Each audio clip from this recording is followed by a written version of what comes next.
Bismillahirrahmanirrahim. Assalamualaikum warahmatullahi wabarakatuh.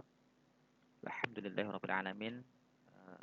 Teman-teman semua, siswa-siswi kelas 10 X Makkah Semasko. Kali ini untuk di tahsin ya, Pak Masrur akan menyampaikan materi tajwid. Ya, jadi seperti yang sudah Masrur sampaikan, kita satu pekan untuk tahsinnya atau tilawahnya. Nah, akan berikutnya kita kombinasi dengan belajar tajwid ya, supaya bacaan kalian lebih bagus lagi.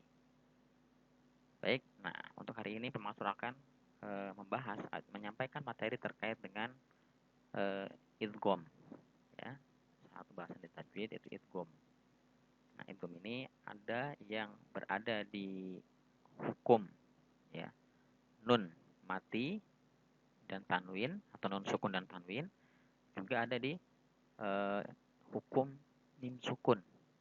Nah, baik, yang pertama Pemasur akan sampaikan dulu apa itu idgham.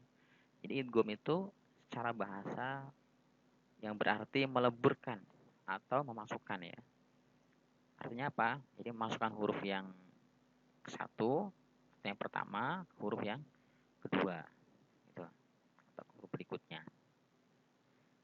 Idgham berarti meleburkan nun mati atau tanwin ya, yang terkait dengan hukum nun mati dan tanwin ini. Idgham membagi menjadi dua, yaitu ada idgham bila gunnah dan idgham bi gunnah. Jadi dalam hukum nun mati ini ya, khusus di hukum nun mati, idgham dibagi menjadi dua. Ada idgham bila gunnah, ada idgham bi gunnah. Nah, perlu diketahui juga ya, lebih awal bahwa huruf-huruf idgham ini itu ada 6. Yang pertama ya, kemudian ro, lam, mim, nun, dan waw. Ini huruf-hurufnya. Nah, yang 6 ini itu dibagi menjadi dua. Ada yang masuk ke idgham bila gunnah, ada juga yang masuk ke idgham bi gunnah ya. Nah, yang pertama yang masuk ke idgham bila gunnah. Idgham bila gunnah yaitu memasukkan atau meleburkan nun mati atau sukun dan tanwin ya, tanpa disertai dengan dengung ya. Hukum jadi membaca idgham bila gunnah ini itu tidak disertai dengan dengung. Jadi kalau ada nun sukun atau tanwin bertemu dengan huruf ro dan lam, maka tidak didengungkan. Nah, ini contohnya idgham bila gunnah. Mata'al lakum, malal lubada, hudal lil muttaqina, rizqan lakum. Itu cara bacanya seperti itu ya. Nah, yang nggak boleh itu ditahan atau didengungkan. Contoh, mata'al lakum, itu nggak boleh. Jadi langsung ya, cukup dimasukkan saja. Malal lubada, itu hudal lil muttaqina, yang betul. Baik, yang kedua idgham bi gunnah. Nah, idgham bi gunnah ini adalah idgham yang berarti dengung ya. Idgham bi gunnah berarti meleburkan nun mati atau tanwin disertai dengan dengung. Nah, kalau ini idgham bi gunnah ini dengan dengung. Terjadi jika nun mati atau tanwin bertemu dengan huruf idgham kecuali huruf idgham bila gunnah. Jadi yang sesisanya, kalau tadi yang tidak dengung itu 2, ro dan lam. Nah, untuk yang sesisanya atau yang 4 berarti ya, mim, nun, wawu, maka itu harus didengungkan.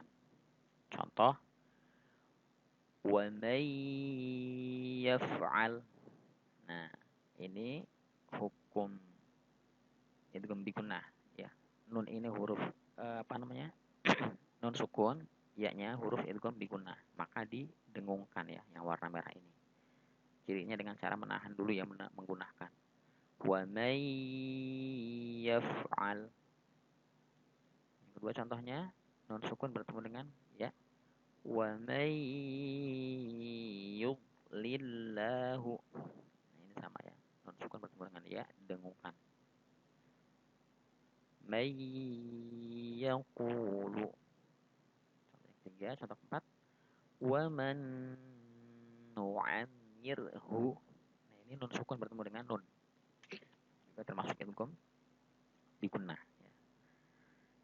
Kemudian ada pengecualiannya teman-teman ya. Jadi ada yang dikecualikan. Ketika nun sukun bertemu dengan huruf idgham bigunnah tapi tidak didengungkan. Itu pengecualian. Yaitu jika nun mati atau tanwin bertemu dengan huruf idgham dalam satu kata. Nah, ini kan dua kata nih. Contoh yang idgham bigunnah, wa may yaf'al. Satu katanya pertama adalah may, yang kedua yaf'al. Berarti dua kata. Nah, memenuhi syarat idgham bigunnah. Sedangkan contoh yang ini yang dikecualikan ini kinwanun, tidak boleh dibaca kiwanun. Karena apa? Nun dan huruf idghamnya nih, wawunya ya, itu satu kata. Jadi antara nun dan wawu satu kata, maka tidak disebut dengan idgham bigunnah, tetap dibaca jelas. Kinwanun, sinwanun, bunyanun, ad-dunya. Ya, jadi jelas bedanya. Kalau idgham bigunnah itu ya, selain mati dan tanwinnya bertemu dengan huruf idgham bigunnah juga dalam dua kata gitu. Kalau yang pengecualiannya yang tidak dibaca idgham bigunnah walaupun ada nun mati dan huruf idgham bigunnah tidak dibaca idgham bigunnah karena satu dalam satu kata. Baik ya, itu teman-teman semuanya terkait dengan materi idgham bigunnah.